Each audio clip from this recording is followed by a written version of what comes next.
Hello पिला माने good afternoon समस्त को गुड आफ्टरनून। पूर्व क्लास रे हमें नवम अध्याय अभ्यासर 1 नंबर क्वेश्चन गुड़ाक आम डिस्कसन करते बर्तमान आम 2 नंबर क्वेश्चन आड़ को जीवा। ओके 2 नंबर से कही संक्षिप्त टिप्पणी दियो। कहार कार ना मेनेंडर। ओके तेबे उत्तर प्रथम पॉइंट ग्रीक शासनकर्ता मानक मध्य मेनेंडर प्रमुख थिले। तेबे पिला माने कौन ना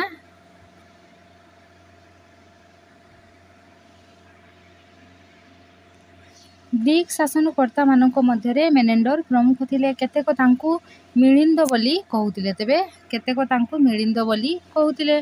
से बौद्ध गुरु नागार्जुन को द्वारा बौद्ध धर्म रे दीक्षित होइतिले ओ साकल ठारे से तांकर राजधानी तैयारी करितिले। तेबे पिला माने मने रखिबो से नागार्जुन को द्वारा बौद्ध धर्म रे दीक्षित होइतिले किए ग्रीक शासनकर्ता मेनेंडर। ओके ओ से कोन करतिले ना साकल ठारे तांकर राजधानी प्रतिष्ठा करितिले। नेक्स्ट पॉइंट होउची रुद्रदामन। रुद्रदामन कहले कोन बुझना पिला माने रुद्रदामन शोक राजा मानक मध्य श्रेष्ठ थिले। तेबे रुद्रदामन होउचंती शोक राजा मानक मध्य जे श्रेष्ठ तांकु रुद्रदामन कहा जाउतिला। से मालव सौराष्ट्र गुजरात कोंकण उपकूल और नर्मदा उपत्यका थिबा केतेक राज्य से जय करथिले। तेबे से केउ केउ राज्य को जय करथिले ना मालव सौराष्ट्र गुजरात कोंकण उपकूल और नर्मदा उपत्यका थिबा केतेक राज्य को से जय करथिले। तांकर संस्कृत भाषा रे गभीर पांडित्य थिला। तेबे रुद्रदामनकर संस्कृत भाषा रे गभीर पांडित्य थिला। तांकर व्याकरण राजनीति संगीत दर्शन क्षेत्र रे पर्याप्त ज्ञान थिला। एही सब विषय रे गभीर ज्ञान थिला। से सातवाहन लच्छवी राजवंश सहित वैवाहिक संपर्क कौन करथिले ना स्थापन करिथिले। ओके परवर्ती पॉइंट होउची यूची। पिला माने यूची कहले कोन बुझना ख्रीष्टपूर्व 2य शताब्दी रे चीन रो पश्चिम भाग रे यूची नामक एक शक्तिशाली जाजावर जाति वास करुथिला। तेबे यूची हेउची एक शक्तिशाली जाजावर जातिर ना हुण मानक द्वारा यूची माने विताड़ित होई बैक्टेरिया शोक मानकु परास्त करी सेठारे कोन करथिले रहिथिले सेठी। ओके यूची जाति 5टी गोष्ठी रे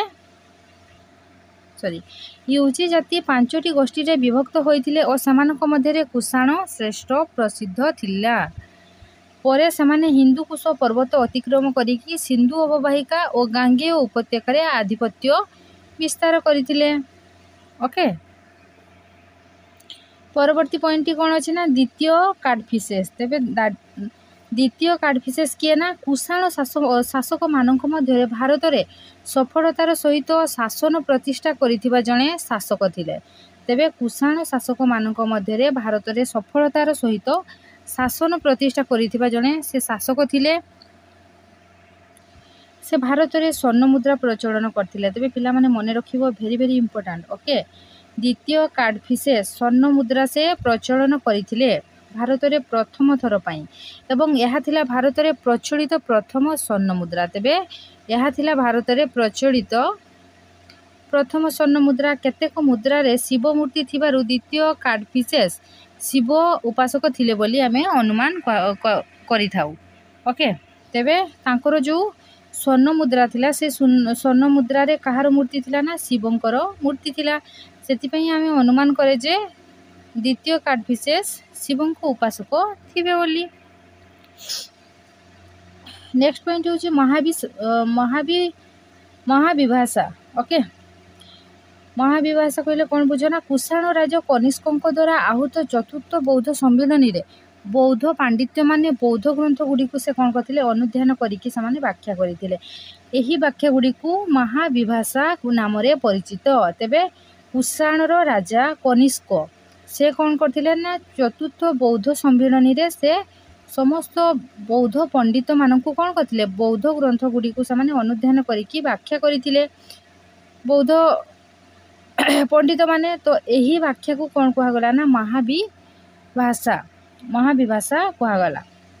नेक्स्ट पॉइंट द्वितीय सातकर्णी किए ओके ख्रीष्टीय द्वितीय शताब्दीर प्रथम भागरे गौतमी पुत्र सातकर्णी बा द्वितीय सातकर्णी सातवाहन ख्याति वृद्धि करथिले। ओके से शक जौवन और पल्लव मानक परास्त करिकी शक माने दखल करिथिबा अंचल गुडी से कौन करथिले ना छड़ाई आनिथिले तांको पाखरु। 3 नंबर से कौन कही ना निम्न रे दिया जाइथिबा प्रत्येक प्रश्नर उत्तर गोटे किंबा दुईटी वाक्य रे दियो बोली से कहिछि। क नंबर क्वेश्चन टी होछि भारतीय ग्रीक शासनकर्ता मेनेंडरंकर राजधानी साकड़र वर्तमान नाम कौन। तेबे साकड़ पूर्वर साकड़ थिला किंतु एबे वर्तमान रो ना कौन ना भारतीय ग्रीक शासनकर्ता मेनेंडरंकर राजधानी साकड़र वर्तमान ना होछि सियालकोट। ओके आमे जाहाको आमे जानछे एबे सियालकोट बोली पूर्वर साकड़ ना रे परिचित थिला एबे सियालकोट ना रे परिचित अटे। परवर्ती क्वेश्चन टी होछि शक माने प्रथमे केउठारे वास करुथिले। तेबे शक माने प्रथमे सरदरिया नदीर पश्चिम भाग रे वास करुथिले। ओके ग नंबर क्वेश्चन टी होछि केउ केउ अंचल कुषाण साम्राज्यर अंतर्भुक्त थिला। तेबे केउ केउ राज्य कुषाण साम्राज्यर अंतर्भुक्त थिला ना कुषाण मानक साम्राज्य आमुदरिया ठारू गंगा नदी पर्यंत ओ केन्द्र एशियार खरासन ठारू उत्तर प्रदेशर वाराणसी पर्यंत विस्तृत थिला। केन्द्र एशियार केतेक अंचल अफगानिस्तान किछि अंश पाकिस्तान और उत्तर भारतर अधिकांश अंचल कुषाण राज्य साम्राज्यर अंतर्भुक्त थिला। परवर्ती क्वेश्चन टी होछि कनिष्क केउ केउ अंचल जय करी निज साम्राज्य रे मिसाई थिले। तेबे कनिष्क खटान काश्मीर गांगेय उपत्यकार केतेक अंश मालव इत्यादि जय करी से तांको निज साम्राज्य रे मिसाई थिले। ओके परवर्ती क्वेश्चन टी होछि कुषाण माने केउ मूल जाजावर जातिर लोक थिले। तेबे कुषाण माने यूची जाजावर जातिर समाने लोक थिले। ओके परवर्ती क्वेश्चन टी होछि सातवाहन वंशर प्रतिष्ठाता किए ना सातवाहन वंशर प्रतिष्ठाता हेउचंती सिमुक। पिला माने मने रखिबो सातवाहन वंशर प्रतिष्ठाता हेउचंती सिमुक। ओके 6 नंबर क्वेश्चन टी दिया हैछि खारबेड़ंको राज्यर राजधानी केउठारे थिला बोली विश्वास करा जाय। तेबे खारबेड़ंको राज्यर राजधानी कलिंग नगरी भुवनेश्वर निकटस्थ शिशुपालगढ़ ठारे थिला बोली विश्वास करा जाय। तेबे खारबेड़ंको राज्यर राजधानी केउठी थिला ना कलिंग नगरी भुवनेश्वर निकटस्थ शिशुपालगढ़ ठारे थिला बोली विश्वास करा जाय। ओके पिला माने आमे परवर्ती क्लास रे 4 नंबर रु स्टार्ट करिबा। ओके आशा करी आपण माने बुझी पारिथिबे। जदि आपण मानकु ए भिडियोटी भलो लागिथिबो तेबे भिडियोटी को लाइक शेयर कमेंट एवं ए चैनल टी को सब्सक्राइब करिबा पई जमा भूलिबेनी। पिला माने आपण मानको मन रे जहा भी किछि डाउट पढ़ा को नै कि थिबो तेबे कमेंट बॉक्स रे मते निहाती जणैबे कमेंट करिवे एवं चैनल टी को सब्सक्राइब करी कि ऑल नोटिफिकेशन को ऑन करिवे। ओके तेबे पिला माने परवर्ती क्लास आमे 4 नंबर क्वेश्चन आंसर को नै कि डिस्कशन करिवा। ओके तेबे रहउछि थैंक यू जय जगन्नाथ।